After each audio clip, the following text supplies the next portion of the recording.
મને તો છે ને ઉત્તરાયણમાં ધાબે આવવું ગમતું જ નથી. અહીંયા બધા છોકરાઓ છે ને બધા લોઠાઓ ઝાક કરે. મને ઝાક કરે એનો વાંધો નથી, પણ આ લોકો ઝાકીને ઓલા ઝંકના બેન નથી એમને બીમાર કરી દીધા. એટલી બધા તૈયાર થઈને જ નહીં આવતી. હવે તારામાં ઝાંખવા જેવું છે શું?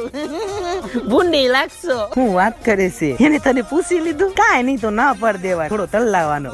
ઓલી મીનાક્ષી નહીં, ઓલી કંજૂસ એની છે ને એના છોકરાની 2 કોડી પતંગ લઈ દીધા ને પછી કે તારે રખડી ખાવાનું ને પતંગ પકડી ખાવાના. હવે તું જ વિચાર, એકનો એક છોકરો છે એને એવું કરાય? કઈ ગાડી ઠોકી જાય તો? ઝંખના બેન તમે ધાબે કેમ નથી દેખાતા? લ્યો બીમાર પડી ગયા. હું હમણાં જ તમારી વાત કરતી કે આમને બધા ઝાંક કરે તે બીમાર પડી ગયા. તમે કાંઈ નહીં, લોટો વારીને ઘરે થોડું બારામ પાણી વેડી દેજો, ગેલેરીમાં તો હરખું થઈ જાય. સિન્ટુ, અરે એ સિન્ટુ, અરે આમ એને થોડું ખજૂર પાક ખાઈ જા. અરે હવાનો દોડ કરે, ચક્કર ખાઈને પડશે આ છોકરો. અરે કેટલો ખાચવો તને. અને તારી હું દર વખતે સેલ્ફીઓ લેવી હોય? ભૂંડ જેવું મોઢું છે ને, સેલ્ફીઓ આપણને ન શોભે. અરે તું ખોટું ના લગાડી, તને મજાક કરું